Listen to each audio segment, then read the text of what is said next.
មេខបូជាប្រុសស្រីគ្រប់គ្នាអ្នកពុទ្ធសាសនា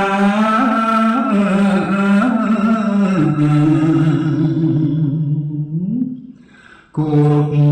វន្ទាបូជាពីកាពិធីសាសនានៃសង្គមជាតិ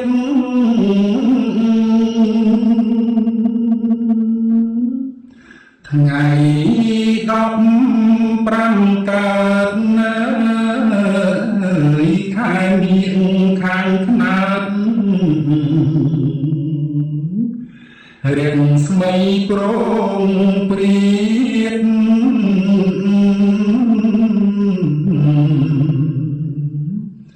មានហេតុអស្ចារ្យទើបអ្នករាំងជាតិគោរពហើយអភិវាទមាឃបូជា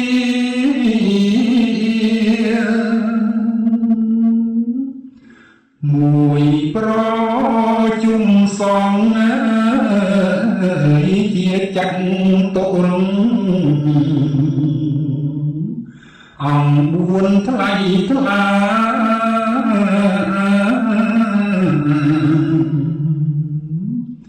នាវេលងវណ្ណអារាមសង្ស្ដាទូទាំងលោកាជ្រះថ្លាបូជា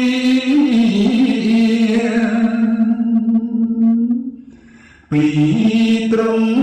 កំណត់ព្រះជន្មប្រាកដ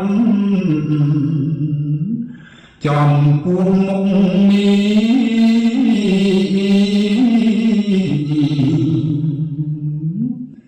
ថាបីខែទៀតទ្រង់ឃ្លាតជន្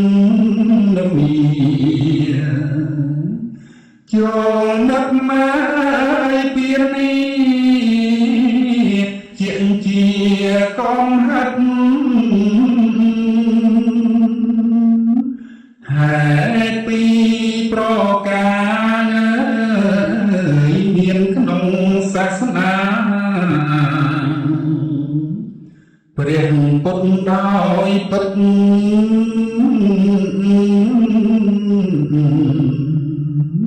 ប្រជា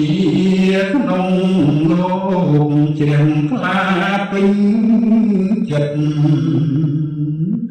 គោរពមកប្រតិបត្តិ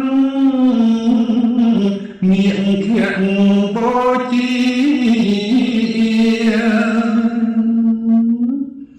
ជាតិខ្មែរខេមរារៀបចំពិធីការជ្រះថ្លាវន្ទា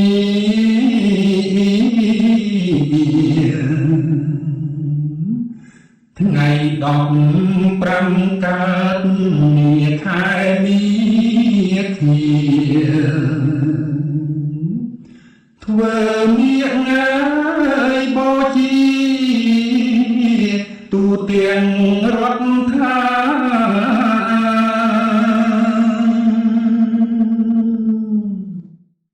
មេ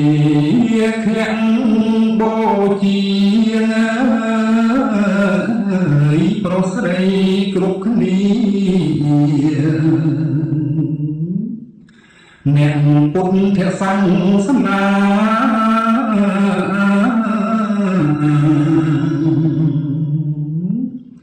គោរពវន្ទាបូជាពីកាពិធីសាសនា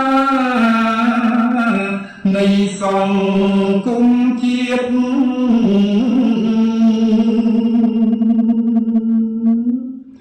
ថ្ងៃ15កើតណាខែនាងខាងខ្នាតរៀងស្មីប្រងព្រៀប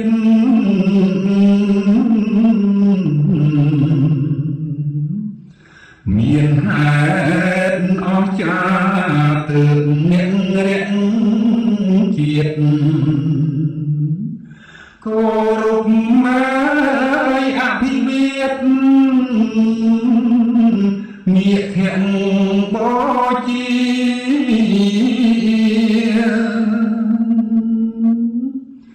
មួយប្រជុំសង្ឃជាចន្ទរងអង្គ4ថ្លៃថ្លា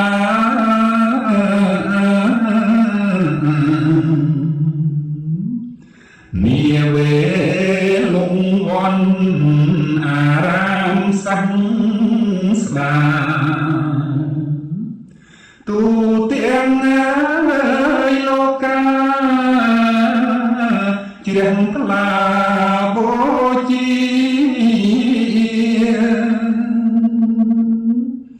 ពីទ្រង់កំណត់ណាព្រះជន្មប្រាកដចំពោះមុខមី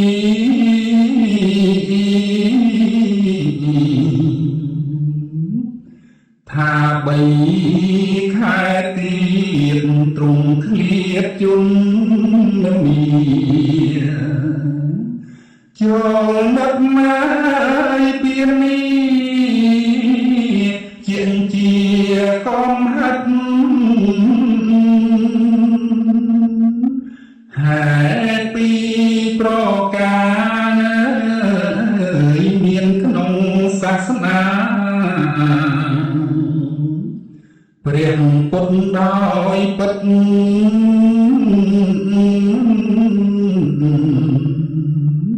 ប្រជាក្នុងលោកជ្រះថ្លាពេញចិត្តគោរពមកប្រតិបត្តិនាងខៈបូជា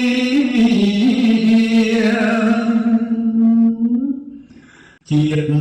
ខ្មែរខេមរារៀបចំភ្ញីផ្កាជ្រះថ្លាវន្ទី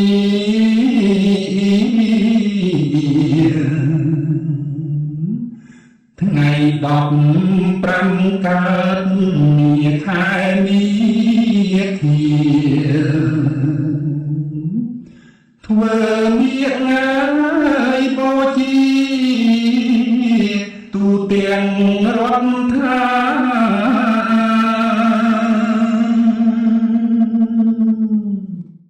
នៅសម័យពុទ្ធកាលកាលដែលព្រះពុទ្ធគង់ប្រជញ្ញនៅអត់មានធ្វើពិធីមាឃបូជាហ្នឹងទេបានន័យថាគេអត់ប្រពធ្វើប៉ុនហ្នឹងណាអត់មានទេណាក្រោយព្រះពុទ្ធបរិនិព្វានមកមិនដឹងជាក្នុងសតវត្សណាក្នុងឆ្នាំណាឯកសារអត់បានបញ្ជាក់ឲ្យបានច្បាស់លាស់ប៉ុន្តែសម្រាប់នៅស្រុកខ្មែរយើងប្រារព្ធធ្វើពិធីបុណ្យមាឃបូជានេះត្រឹមរជ្ជកាលព្រះបាទហរិរៈរាមាឥសរាធិបតីណាព្រះអង្គណាញាតិញោមណាព្រះបាទហរិរៈរាមាឥសរាធិបតីយើងហៅកាត់ខ្លីព្រះអង្គឌួងណាចាប់ផ្ដើមធ្វើពិធីបុណ្យមាឃបូជាហ្នឹងនៅក្នុងរជ្ជកាលព្រះបាទអង្គឌួង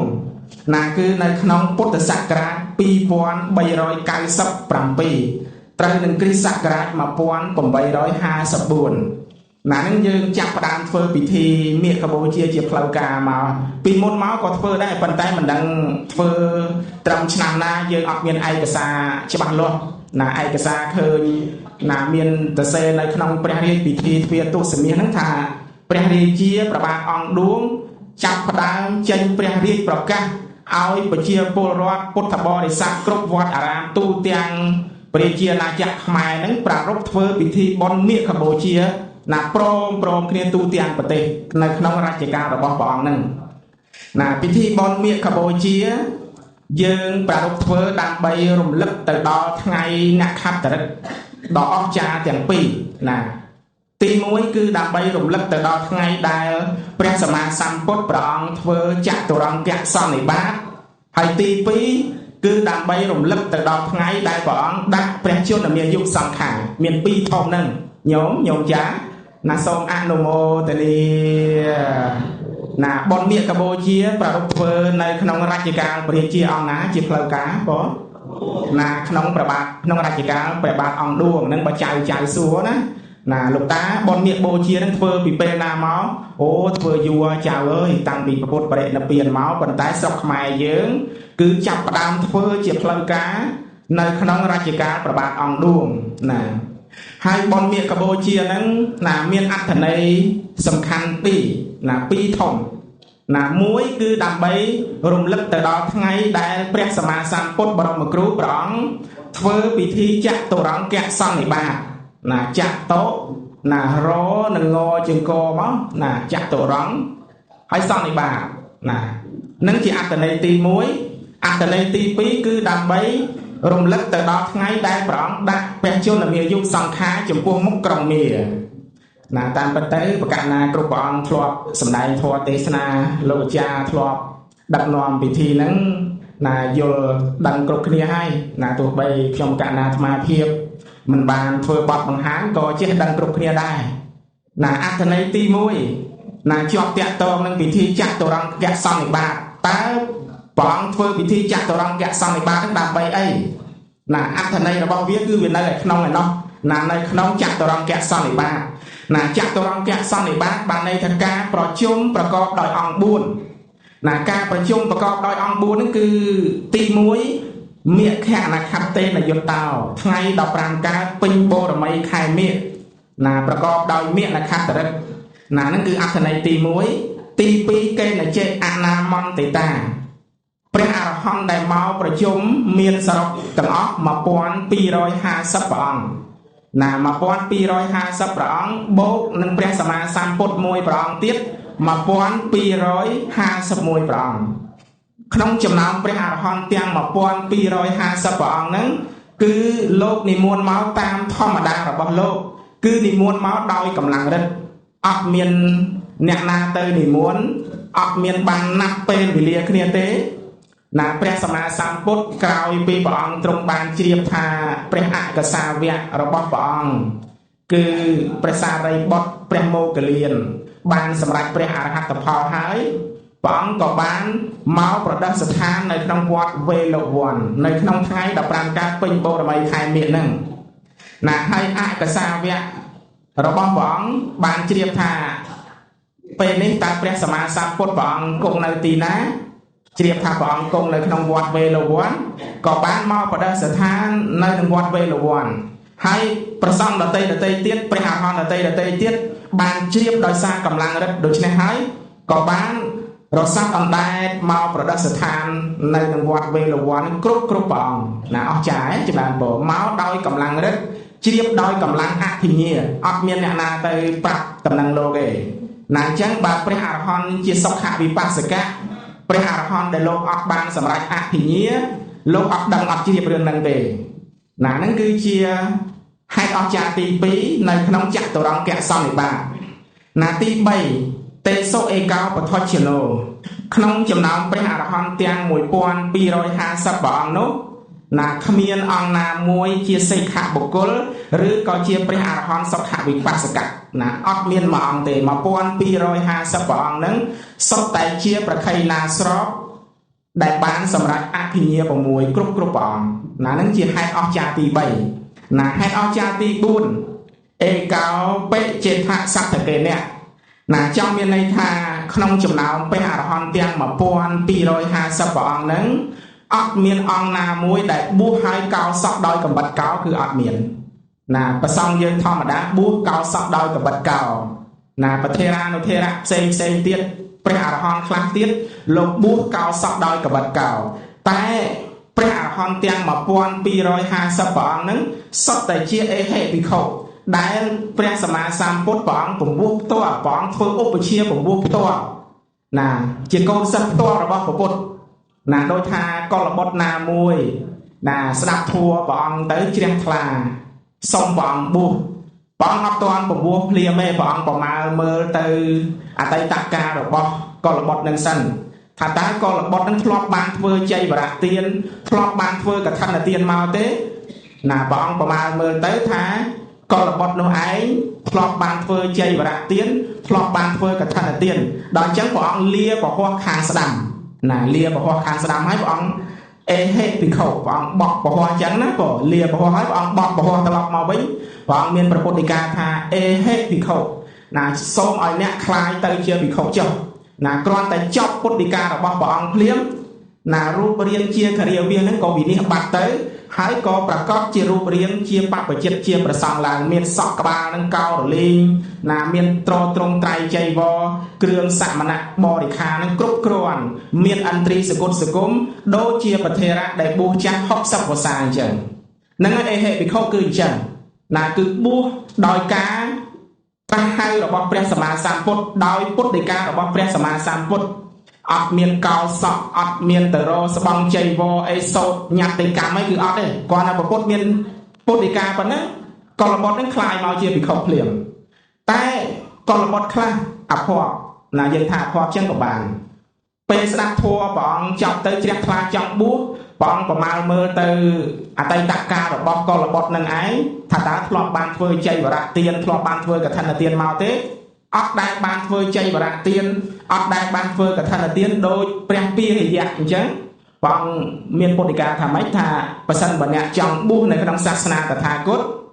សូមឲ្យអ្នកទៅស្វែងរកត្រៃចៃវររកស្បង់ចៃពោសង្ឃាដីរកបាតរកអីមកឲ្យគ្រប់សមណៈបរិខាហ្នឹងទៅតថាគតនឹងប្រមូលណាខុសគ្នាគេខុសគ្នាចម្រើនពរណាដល់ពេលចេញទៅស្វែងរកត្រៃចៃវរទៅគោមួយវាទៅនឹងកើតកូនខ្ចីកើតកូនហើយវាការពារកូនវាឃើញព្រះពាហិយៈនឹងដើរទៅវាជុលបកស្លាប់ទៅគោតែកាលណាវាកើតកូនខ្ចីវាការពារកូនវាអញ្ចឹងប៉ុន្តែពាហិយៈហើយនឹងមេកូនធ្លាប់មានកម្មពារវិរិយនឹងគ្នាកាលពីជាតិមុនមកណាកាលនោះឯងព្រះពាហិយៈនឹងលោកកើតជាកូនសិទ្ធិណាកូនសិទ្ធិនាំស្រីបេស្យាទៅលេងកំសាន្តនៅក្នុងឧទ្យានទៅសបាយមួយថ្ងៃវល់ល្ងាចហ្នឹងហើយឃើញនាងស្រីបេស្យាមានគ្រឿងអលង្ការមានពេជ្រពាក់នៅនឹងជាប់ខ្លួនច្រើនអញ្ចឹងក៏គិតថាបើសិនបើអាត្មាអញសម្លាប់នាងនឹងចោលអាត្មាអញមិនពិបាកបង់ថ្លៃប្រាក់ឈ្នួលឲ្យនាងក៏សម្លាប់នាងបេស្យានឹងចោលទៅនាងនឹងមុននឹងដាច់ខ្យល់ស្លាប់តាំងចិត្តចងកម្មចងពៀជាមួយសិទ្ធិបុត្រហ្នឹងថាសូមឲ្យគ្រប់ជាតិសូមឲ្យបានកើតជានាងយក្ខិនីសម្រាប់បុរសនឹងវិញបានវាជាប់កម្មពៀអញ្ចឹងណាក៏កម្មពៀដល់មកក្នុងជាតិហ្នឹងនាងយក្ខិនីហ្នឹងបានចូលទៅក្នុងរូបមេកោណាចូលជ្រែកទៅក្នុងរូបមេកោហ្នឹងទៅឃើញពាហិយៈនឹងដើរទៅក៏ស្ទុះមកជុលសម្រាប់ពាហិយៈហ្នឹងជាប់កម្មពៀវិរិយនឹងគ្នាអញ្ចឹងណាចម្រើនពរអាហ្នឹងគាត់តែបញ្ជាក់ថាតើភាពខុសគ្នារវាងអេហេភិក្ខុហើយនឹងការបួសធម្មតាហ្នឹងខុសគ្នាយ៉ាងម៉េចអ្នកដែលមកប្រជុំទាំងអស់ទាំង1250ព្រះអង្គហ្នឹងគឺសុទ្ធតែជាអេហេភិក្ខុនេះគឺជាអង្គរបស់ចតុរង្គសន្និបាតស្រាប់តើនេះចម្រើនពរចតុរង្គសន្និបាតបានន័យថាការប្រជុំប្រកបដោយអង្គ4អាហ្នឹងវានៅក្នុងអត្តន័យមួយធំឯណារំលឹកទៅដល់ថ្ងៃដែលព្រះអង្គប្រជុំចតុរង្គសន្និបាតណាចតុរង្គសន្និបាតការប្រជុំប្រកបដោយអង្គ4ណាទី1គឺថ្ងៃ15កើតពេញបូរមីខែមិញទី2ព្រះអរហន្ត1250ព្រះអង្គនិមន្តមកដោយកម្លាំងឫទ្ធិណាទី3ព្រះអរហន្តទាំង1250ព្រះអង្គសុទ្ធតែជាប្រខៃណាស្របដែលបានសម្រេចអភិញ្ញា6ហើយទី4ព្រះអរហន្តទាំង1250ព្រះអង្គហ្នឹងសុទ្ធតែជាអេហេភិក្ខុបាទស្ដាប់តើលោកចាណាសូមអនុមោទនាណាហ្នឹងគឺប្រកបដោយអង្គ4គឺអង្គ4ហ្នឹងឯងណាដែលហៅថាចតុរង្គសន្និបាតប៉ុន្តែអត្តន័យវានៅស៊ីជម្រៅចូលទៅក្នុងចតុរង្គសន្និបាតនឹងទៀតថាតើប្រជុំចតុរង្គសន្និបាតនោះប្រជុំធ្វើអីប្រជុំពីអីអាហ្នឹងអត្តន័យវានៅខាងក្នុងឯនោះទៅទៀតអត្តន័យគឺព្រះអង្គប្រកាសតែងតាំងអកសាវៈឆ្វេងស្ដាំណាប្រកាសតែងតាំងភិក្ខុឈ្មោះសារីបុត្រ ឲ្យឡើងទៅជាអកសាវៈស្ដាំរបស់ព្រះពុទ្ធចាប់ពីពេលហ្នឹងទៅចាប់ពីថ្ងៃ15កើតពេញបូរមីខែមិញហ្នឹងទៅតែងតាំងភិក្ខុឈ្មោះម៉ូគលៀនឲ្យឡើងឋានៈទៅជាអកសាវៈឆ្វេងរបស់ព្រះពុទ្ធចាប់ពីថ្ងៃ15កើតពេញបូរមីខែមិញហ្នឹងទៅណាព្រះអង្គប្រកាសតែងតាំងអកសាវៈឆ្វេងស្ដាំរបស់ព្រះអង្គអកសាវៈឆ្វេងស្ដាំរបស់ព្រះអង្គប្រៀបដូចជាដៃឆ្វេងដៃស្ដាំរបស់ព្រះអង្គអញ្ចឹងនៅពេលដែលអកសាវៈបរិនិព្វានព្រះអង្គថាព្រះអង្គដូចបាត់ដៃទាំងសងខាងដូចគេកាត់ដៃអស់អញ្ចឹងញាតិញោមណាអកសាវៈនឹងជំនួយការព្រះអង្គខ្លាំងប្រៀបដូចណាអកសាវៈស្ដាំដូចដៃស្ដាំរបស់ព្រះអង្គអកសាវៈឆ្វេងដូចដៃឆ្វេងរបស់ព្រះអង្គណាអញ្ចឹងពេលដែលអកសាវៈបរិនិព្វានព្រះអង្គថាព្រះអង្គដូចបាត់ដៃទាំងសងខាងអញ្ចឹងវានៅទទួលខ្លួនណាគូធ្វើការអីក៏ពិបាកដែរនឹងប្រពុតដែរព្រះអង្គសម្ដែងអញ្ចឹងចម្រើនពរណាក្រៅពីការប្រកាសតែងតាំងអកសាវៈឆ្វេងស្ដាំរួចហើយព្រះសម្មាសម្ពុទ្ធព្រះអង្គបានសម្ដែងនៅអវាទបរិមោគណាបតិមោគមាន2ណាអវាទបរិមោគនិងអនាបតិមោគណាអនាបតិមោគគឺនៅក្នុងវិន័យរបស់ភិក្ខុហ្នឹងភិក្ខុបតិមោគហ្នឹងមានបរាជិត4សង្ឃាពិសេស13អនិយតៈ2ណានិស្សកិយៈបាជិតយៈ30សតតិកៈបាជិតយៈប្រមាណ92លក្ខយ៉ាងទៅ227សិក្ខាបទនឹងហៅថាអនាបតិមោគណាចំណែកពុទ្ធដែលព្រះអង្គប្រជុំប្រកាសសម្ដែងក្នុងថ្ងៃ15កើតពេញបូរមីខែមិញហ្នឹងគឺព្រះអង្គសម្ដែងនៅអវាទបរិមោគតើអវាទបរិមោគគឺជាអ្វីអាហ្នឹងបើគេសួរទៀតចាញ់សួរស្អីគេលោកតាអវាទបរិមោគហ្នឹងណាស្អីគេទៅណាអវាទបរិមោគហ្នឹងគឺជាខ្លឹមសាររួមរបស់ពុទ្ធសាសនាបានន័យថាសង្ខេបបត្រៃ3ដកទាំង84000ពធមខណ្ឌបត្រៃ3ដកមួយទូ110ក្បាលហ្នឹងព្រះអង្គសម្ដែងឲ្យចប់មួយថ្ងៃហ្នឹងសម្ដែងជាខ្លឹមសាររួមជាស្មារតីរួមរបស់ធម៌វិន័យណាអវាទបរិមោគណាលោកចាចេះទាំងអស់គ្នាហើយព្រះអង្គសម្ដែងសព្វបាបស្សៈអករណង្សកុសលសោបសម្បទាសច្ចតបរិយោទៈបណੰអេតាំងពុទ្ធានសាសនੰណានឹងហើយគឺជាអវាទបរិមោគណាសព្វបាបស្សៈអករណង្សណាការមិនប្រព្រឹត្តធ្វើនៅអំពើបាបគ្រប់យ៉ាងចាត់ចូលទៅក្នុងគម្ពីរព្រះវិន័យទាំង21000ធម្មខណ្ឌព្រះវិន័យ13សភៅសង្ខេបមកនៅត្រឹមសព្វបាបស្សៈអករណង្សប៉ុណ្ណឹងណាកុសលសោបសម្បទាគឺជាស្មារតីរបស់ប្រសូតចាប់ពីលេខ14ដល់លេខ77 64ក្បាលហ្នឹង21000ធម្មខណ្ឌហ្នឹងសង្ខេបមកនៅត្រឹមកុសលសោបសម្បទាឲ្យបំពេញបុណ្យកុសលបំពេញសេចក្តីល្អហ្នឹងឲ្យបរិបូរណ៍ណាសច្ចតបរិយោទៈប៉ុណ្ណឹងឲ្យសម្អាតចិត្តណាអប់រំចិត្តឲ្យចិត្តនឹងស្អាតបរិសុទ្ធកុំឲ្យមានកិលេសរាគៈទោសៈនិងមោហៈចាក់ចូលទៅក្នុងគម្ពីរព្រះអភិធម្មចាប់ពីលេខ78ដល់លេខ110ណាចម្រើនពរនឹងព្រះអង្គសម្ដែងខ្លឹមសារសង្ខេបខ្លឹមសាររួមរបស់ពុទ្ធសាសនាហ្នឹងនៅក្នុងថ្ងៃ15កើតពេញបូរមីខែមិញណាដែលយើងថាព្រះអង្គប្រជុំចតុរង្គសន្និបាតប្រកបដោយអង្គ4ដែលជួបជុំគ្នាហ្នឹងមិនមែនជួបជុំគ្នាប្រោកប្រាជ្ញទៅចែកគ្នាលេងទេទី1គឺព្រះអង្គប្រកាសតែងតាំងអកសាវៈឆ្វេងស្ដាំណាចម្រើនពរហើយទី2ប្រកាសសម្ដែងនៅអវាទបរិមោគណានឹងគឺជាអត្ថន័យខ្លឹមសារចំណុចទី1ធំណាកន្លែងហ្នឹងល្អដែរលោកចា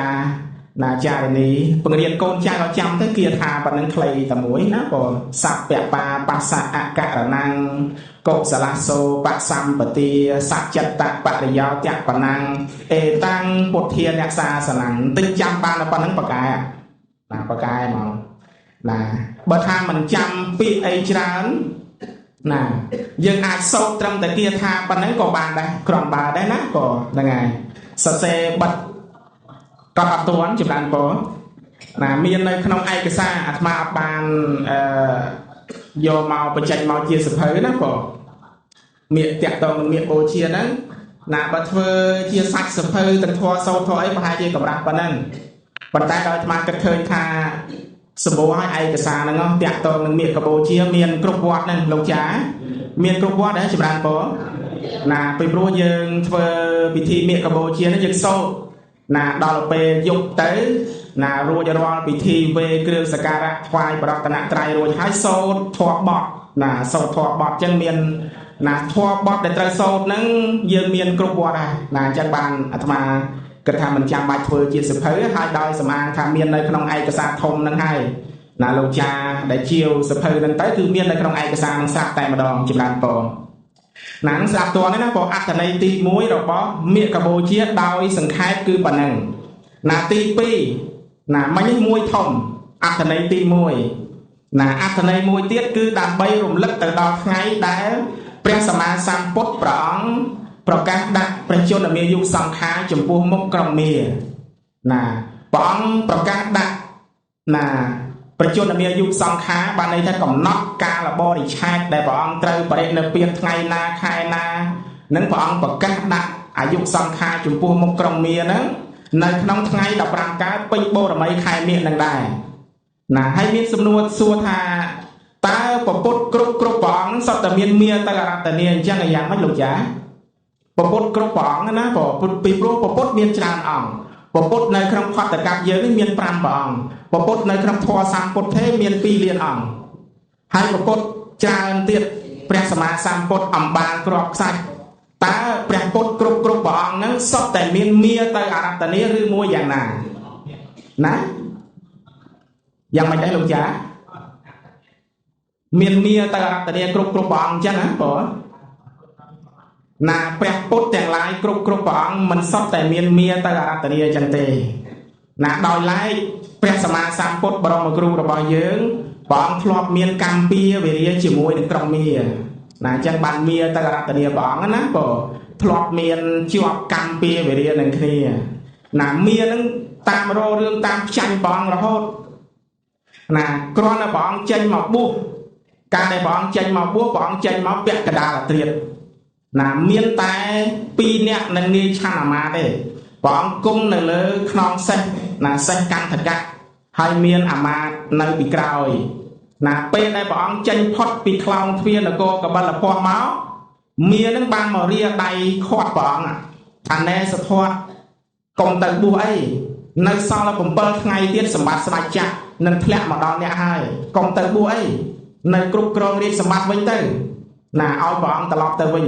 បានព្រះអង្គលើកពហុចង្អុលក្រុងមាថាមនាលមាមានចិត្តបាបសូមអ្នកថយចេញពីមុខយើង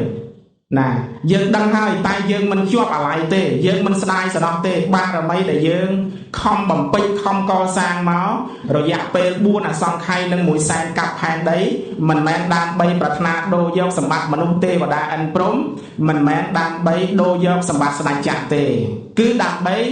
ប្រាថ្នាឲ្យបានត្រាស់ដឹងជាព្រះសម្មាសម្ពុទ្ធដើម្បីជួយចម្លងសត្វលោកជួយសោកស្រង់សត្វលោកឲ្យបានរួចផុតពីសេចក្តីទុក្ខនៅក្នុងវាលវដ្តសង្សារនេះព្រះអង្គចង្អុលមុខមាទៅមានឹងខ្ទាតប៉ើងរហូតដល់មាត់កណ្ដាប់ចក្រវាលណានឹងនៅក្នុងសត្រាអានិសង្ឃការកសាងពុទ្ធរូបនឹងណាព្រះគន្ធរចនាចារ្យលោកបានសរសើរអំពីអានិសង្ឃនៃការកសាងពុទ្ធរូបណាកាលពីជាតិមុនព្រះបរមពោធិសត្វរបស់យើងលោកធ្លាប់បានជួសជុលកសាងមរាមព្រះពុទ្ធរូបដែលបាក់ពហោះណាពុទ្ធរូបណាបាក់ពហោះទៅព្រះអង្គបានយកដីស្អិតនឹងយកមកលុញលាយជាមួយទឹកទៅតពហោះនឹងឲ្យជាប់ឡើងមកវិញណាដល់អញ្ចឹងបានព្រះអង្គលើកមរាមពហោះចង្អុលមុខមាអត់អាចទប់ទល់ជាមួយនឹងបារមីរបស់ព្រះអង្គបានក៏អន្តរធានបាត់ទៅចម្រើនពរហើយមានឹងជាអ្នកណាអ្នកខ្លះថាមានឹងគ្រាន់តែជាកិលេសមាគ្រាន់តែជានិមិត្តនៅក្នុងចិត្តព្រះអង្គណាមិនមែនទេណាមានឹងគឺជាទេវបុត្រមានៅឋានសួគ៌ជាន់ទី6បរណមិតវសវតីមាហ្នឹងចម្រើនពរមិនមែននៅឋានសួគ៌ទៀបមិនមែននៅឋានសួគ៌ជាន់ក្រោមទេណាពរនៅឋានសួគ៌ជាន់ទី6ប៉ុន្តែសួរថាហេតុអីបានជាទៅកើតជាទេវតាហើយនៅតែមានគំនិតណាចង់បន្ទុះសារាយបៀតបៀនព្រះបរមពោធិសត្វបៀតបៀនព្រះសម្មាសម្ពុទ្ធអញ្ចឹងអានេះមកពីគំនិតទិដ្ឋិអាក្រក់ដែលធ្លាប់សន្សំនៅក្នុងចិត្តណាទេវតាមាន2ពួកណាទេវតាមួយពួកជាក្រុមសមាទិដ្ឋិទេវតាមួយពួកទៀតជាក្រុមមិច្ឆាទិដ្ឋិណាមាលោកចាយចេញទៅជា5លោកចា ណាសូមអនុមោទនីឥឡូវរាប់មា5ទាំងអស់គ្នាមានអីខ្លះចម្រើនពរណាទី1ស្អីគេខន្ធមាហ្នឹងគឺរូបរាងកាយរបស់យើងហ្នឹងខន្ធ5ហ្នឹងព្រះអង្គចាត់ទុកដូចជាមាដែរវារំខានយើងម្ដងឈឺភ្នែកម្ដងឈឺត្រចៀកម្ដងឈឺច្រមុះម្ដងឈឺដៃម្ដងឈឺជើងម្ដងចុកចង្កេះរោយខ្នងឃើញវារំខានយើងហ៎រំខានឬមិនក៏រំខានណាអង្គុយប៉ុណ្ណឹងចុកចង្កេះណាអាហ្នឹងមាខន្ធ5វារំខានយើងណាមាទី2មាអីទៀតកិលេសមាណារិយៈទោសៈមោហៈណាកិលេសនឹងវាប៉ាឲ្យយើងទៅលួចគេទៅសម្លាប់គេទៅប្លន់គេណាទៅចាប់កូនចាប់ប្រពន្ធគេអាហ្នឹងមាដែរប៉ុន្តែជាកិលេសមាហើយមាមួយទៀតមាទី3មាអីណាអភិសង្ខារមាអភិសង្ខារវាមានបញ្ញាវិសង្ខារអបញ្ញាវិសង្ខារអនេជាវិសង្ខារសង្ខារហ្នឹងក៏ជាមាដែរណាវាចងចិត្តសត្វលោកធ្វើបុណ្យធ្វើកុសលធ្វើទានរក្សាសិលទៅប្រាថ្នាឲ្យជាតិក្រោយនឹងមានរូបស្អាតបានស្វាមីល្អបានកូនប្រុសដំបងអាហ្នឹងស្អីហ្នឹងមិនចំណងរបស់មាមិនអភិសង្ខារហ្នឹងប្រាថ្នាឲ្យមានរូបស្អាតហ្នឹងមិនចាស់ទេហ៎លោកចារូបស្អាតចាស់ហ៎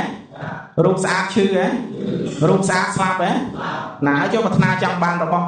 ចាស់ឈឺស្លាប់មកធ្វើអីនឹងហើយហៅថាអភិសង្ខារមាណាហើយមាទី4មាអីទៀតម៉ាច់ជោគមាណាសេចក្តីស្លាប់ណាសេចក្តីស្លាប់អត់មានអ្នកត្រូវការតែម៉ាច់ជោគមាមិនយោគយល់ណាអត់មានអ្នកណាត្រូវការ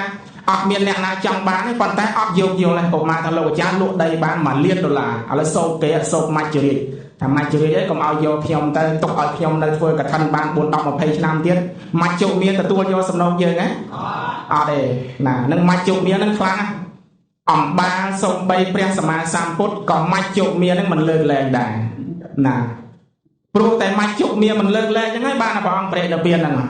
ណាព្រះអរហន្តប្រមោគលានមានរិទ្ធជ្រែកទឹកជ្រែកដីនៅតែម៉ាច់ជោគមានឹងមិនខ្លាចណាគ្រប់ព្រះទាំងអស់ព្រះណាក៏ម៉ាច់ជោគមាមិនលើកលែងដែរញាតិញោម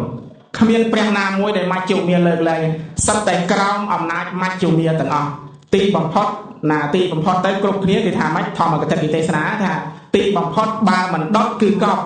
ណាទីបញ្ចប់ណាបើមិនកប់គឺដុតណាអត់មានយកអីទៅបានទេមែនទេលោកចា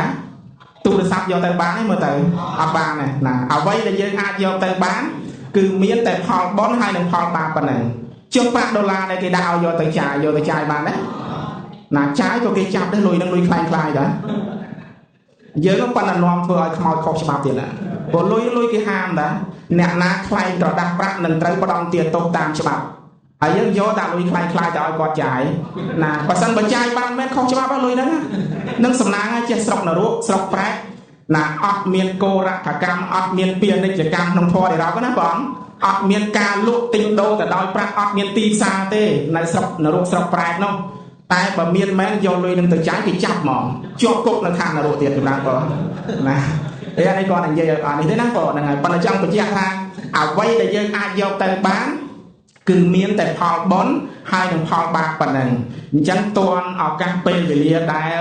មច្ចុរាជមិនទាន់មកឆក់យកអាយុជីវិតសង្ខារយើងទៅយើងនៅរស់មួយថ្ងៃមួយពេលហ្នឹងត្រូវប្រើពេលវេលាយើង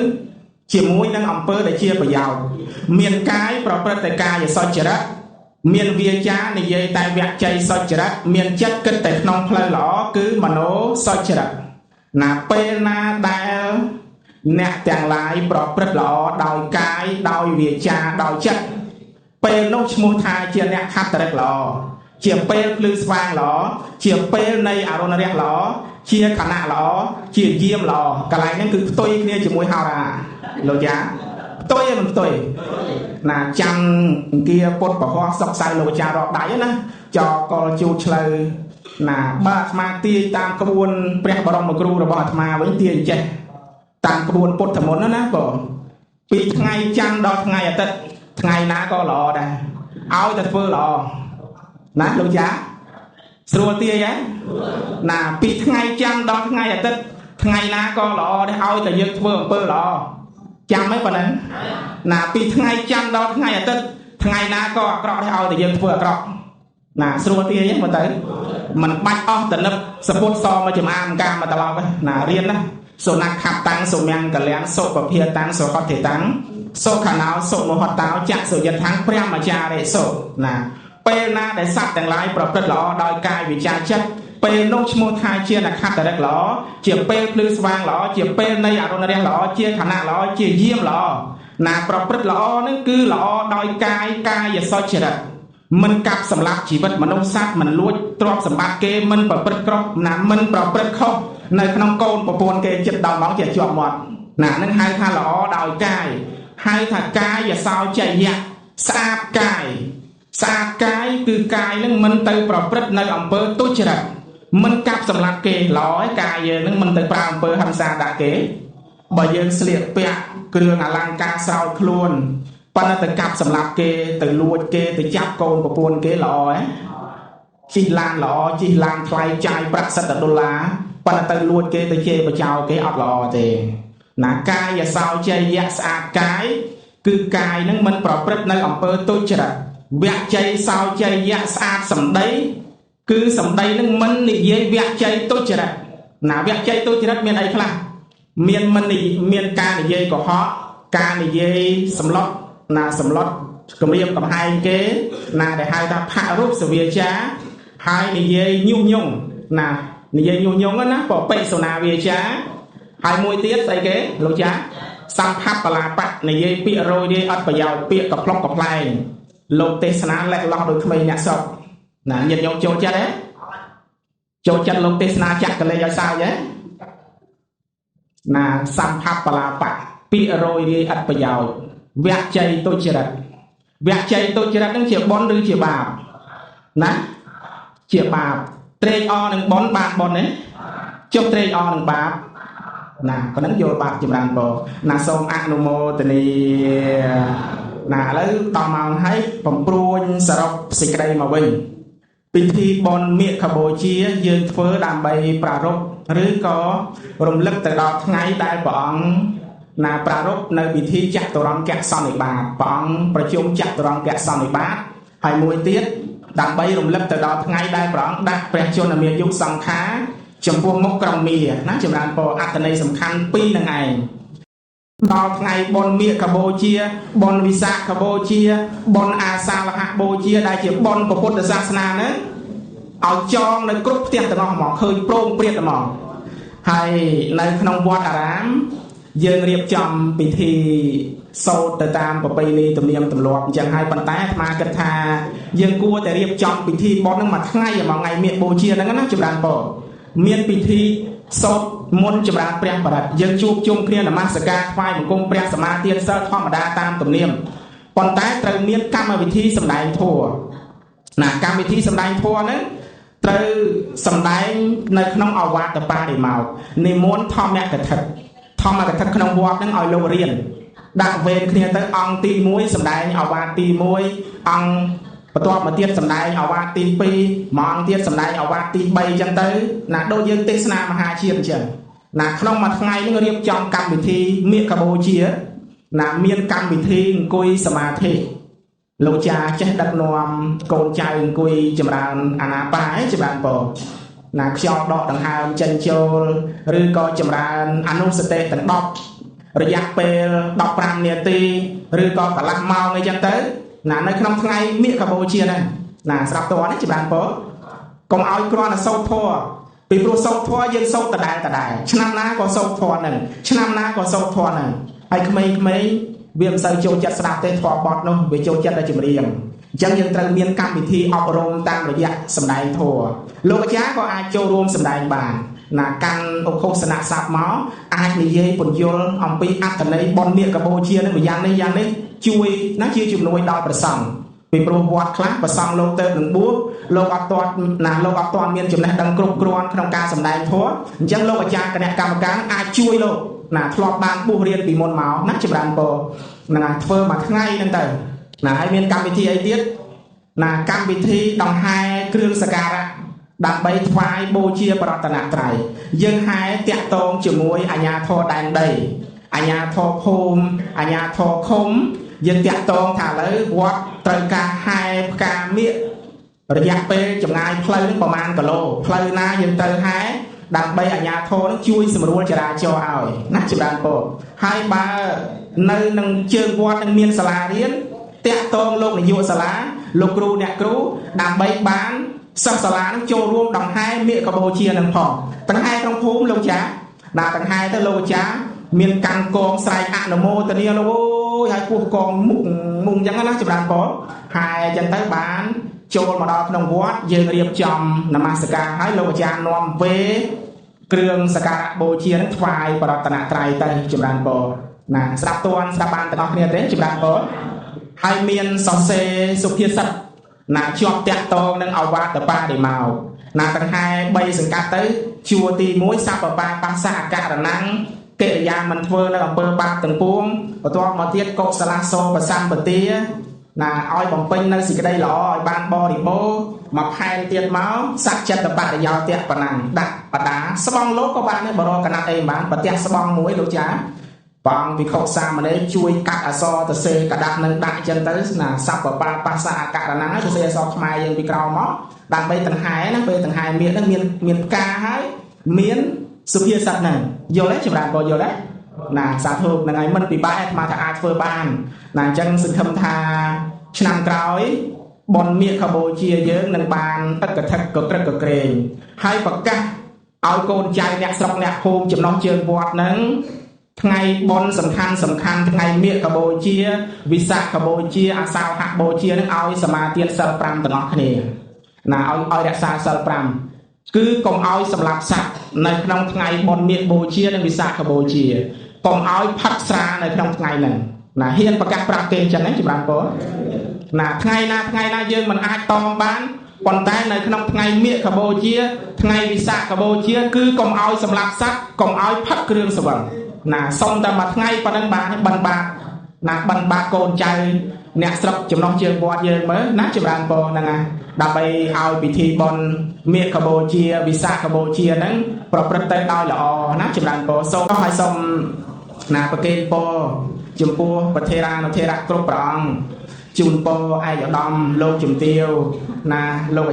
អាចារ្យនីទាំងអស់មិនបានសំប្រកបជួបប្រទះតែនឹងពុទ្ធពរទាំងឡាយគឺអាយុវណ្ណៈសុខៈពលៈបដិភានៈកំបីឃ្លានឡើយសូមអនុមោទនាសូមអនុមោទនាបុណ្យ